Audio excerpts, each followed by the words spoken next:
से बोले साजना डोली कहिया लेके आइबा अब हमार आंगना।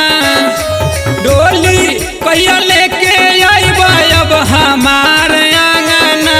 तो हमर कांगना कहलाई तो से बोले साजना हमर कांगना कहलाई।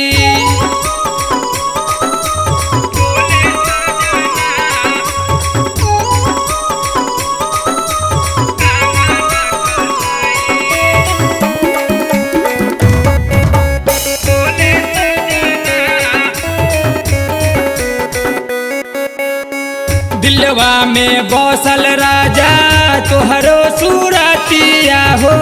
कैसे बिसारी राजा मोहनी मूरतिया हो।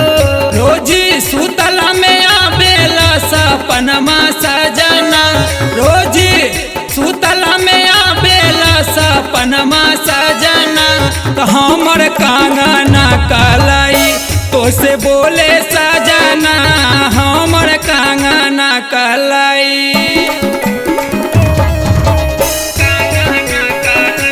Presented by Ankush Music Bhojpuri।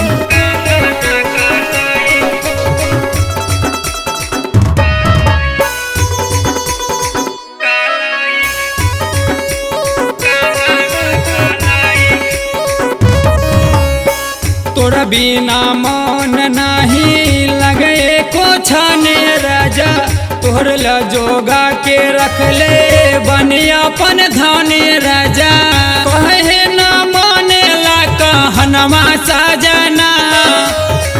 कहे न माने ला कहनमा सजना। तो हमर